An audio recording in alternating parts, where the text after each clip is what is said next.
Елена, пред се те прашам како си вечерва и како си поминуваш на овој сајм за убавена? Одлично, со оглед на тоа што сум еден од изложувачите, многу ми е убаво. Добро, секако имав и настапи, тоа е една предност повеќе да се чувствувам супер и да едноставно да ми биде едно убаво сеќавање овој сајм за козметика. Што за тебе поважно лично? Негата, стилот или ставот? Комбинација меѓу трите. Ако нема нега, џабе е стилот, ако немаш стил, џабе е се останато, така што ставот е тоа што го заокружува моментот. Некако и слика без тон не бива, нели? Слика без тон не бива, затоа е добро да имаш и став, да имаш и персоналити, што би рекле американци, така што се е битно. Јас мислам дека сум инвестирала во сите три нешта, најмногу во музиката и во емоцијата која ја носам на сцена, така што тоа е, веројатно, сето тоа е дел од мене. Сме веќе кај музиката, кога може да очекуваме нешто ново од тебе? Оваа тема ми буди едно, да речам така, неубаво чувство, бидејќи имав проблеми со гласот и моментално го решавам тој проблем и оди кон подобро. Инаку чекаат неколку добри песни, предобри песни да бидат снимени. Едва чекам искрено, со тоа што не можам да кажам точен термин кога ќе пуштам нова песна и спот, можам само да кажам дека работам на тоа да биде што побрзо. Ние едва чекаме да ги слушнеме тие нови проекти. Кажи ми, Елена, после толку години успешни на сцената, што те држи уште гладна за повеќе успех?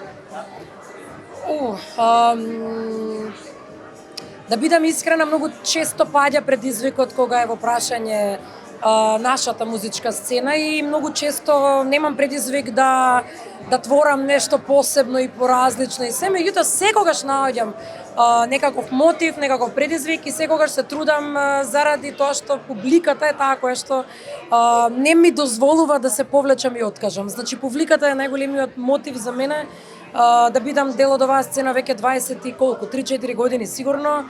Тимот исто така, значи да не ми е тимот од луѓе кои што се грижат за мене буквално, што е многу важно за еден музичар и за еден пејач. Да не ми е тимот, мислам дека не би можела толку години да наоѓам секогаш нов и нов предизвик.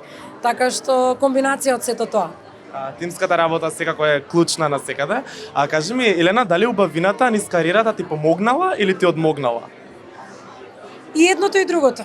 Зошто? Заради тоа што не секој сака, не секому си му убав, како да кажам. Значи не, што е природно и нормално, не треба на секого да му се свиѓаме. Од една страна било тоа предизвик да што повеќе покажам креативно во однос на некаков стајлинг и се, значи кога физичкиот изглед, да речеме, ќе го доведеш во една форма да можеш да го користиш и на сцената, е многу убаво чувство. Меѓутоа, во многу моменти одмогнало тоа што не сакаат сите некако вид на комплетна личност да гледаат пред себе. Да не речам, ајде, на некој начин успехот него сакаат сите кај другите луѓе, кои сакаат само кај себе очигледно. Така што и ми одмогнало и ми помогнало. Секој, знаеш како, убавината, ако не доаѓа од внатре и не е клише муабет, ако не доаѓа од внатре, џабе е она што Бог ти го дал. Значи јас се трудам само на вистина да бидам негувана како што беше претходното прашање и се трудам колку можам да за мои години го одржам оној природен изглед колку што е можно. Значи мојот труд е тоа, инаку не ме доживува секој така. Ти благодарам за комплиментот. Јас можам да потврдам дека твојата убавена пред се доаѓа од внатре. Ти благодарам, многу ми значи, затоа што тоа е нешто што мислам дека и најубавата жена на светот да ја видите, ако не го има она однатре, една внатрешна убавина која е повеќе и харизма, и персоналити кои го спомнавме претходно, мислам дека сликата не е секогаш поддржана од она што е многу посодржајно, а тоа е тоа што го носиме внатре во нас. Елена, дали пратиш брзи модни трендови, кој е твојот став за нив? не тонам во тоа дека мора да е најпоследна мода. Може да се случи да имам некое парче од последна мода, меѓутоа не ми е тоа нешто што ми е приоритет во однос на и приватно и професионално. Затоа што не значи дека се што е модерно дека мене би ми стоело. Секогаш гледам да ми е комфортно, да одговара на мојата фигура, да одговара на мојот изглед, да одговара на мојот стил кој сум го градела толку години. Не е само да биде интересно, драматично, драстично, модерно и не знам како. Некогаш е побитно да се чувствувате убаво во облеката. Не е само тоа да биде најпоследното парче. Со тоа што јас сум уметничка душа, мене побитно ми е да ми е во мода музиката.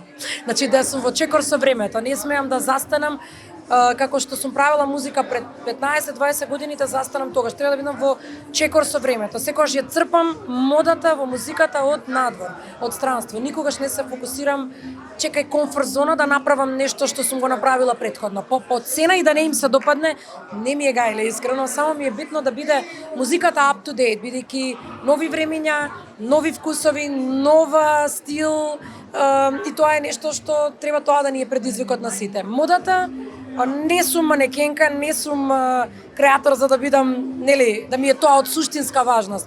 Побитно ми е музиката и се останато што е поврзано со уметничкиот дел. И комфорт зоната мислам дека треба секогаш да се искача од неа. Знаеш зошто? Затоа што ако останеле многу музичари, многу јавни личности во комфорт зоната, зборувам за светската сцена, никогаш немале да направат нешто што ќе остане во историја на музика, па и се останато. Значи, например, Фреди Меркјури е пример за тоа. Во тоа време таа музика била чудна, не била спојлива, која што тој ја креирал во групата Queen, знаеш. Мислам дека кога имаш гледано филмот ќе знаеш за што зборувам. Меѓутоа, сега од оваа перспектива, тоа е нешто најреволуционерно што сум го слушнала јас со години и мислам дека уште е недостижно. Значи, ако останел во комфорт зона таа музика што се правела тогаш, никогаш не могло да стане Фреди Меркјури и да стане Queen толку големи, да бидат и ден денеска после смртта негова да биде тоа недостижно. Така што мислам дека секогаш треба се излага од комфорт зоната по секоја цена, можеби не, меѓутоа сепак треба да видиме секој пат со секој проект различни. Апсолутно. Елена, за крај, со кое парче, односно без кое парче козметика не би можела да поминеш еден ден? Козметика спаѓа и шминка, така што тука ќе ти кажам без пудра, која што ми е некоја база, секојдневна база, не би можела. Ако треба едно да одберам, меѓутоа имам комбинација од неколку шминкички, а да бидам искрена, ако на таа база пудра не ставиш добра крема, реално ништо, значи и пудрата нема да сјае и да дела. Значи, ќе се вратиме повторно на мојаве дека негата е многу битна, али без пудра не можам да се замислам. Најчесто користам и бебе креми за секојдневна употреба, бидејќи бебе кремата и самата по себе кажува многу, дека е и крема и пудра, покривна пудра, така што бебе крема, ајде да кажеме дека не мора да биде пудра, него бебе крема ми е тоа што не можам без.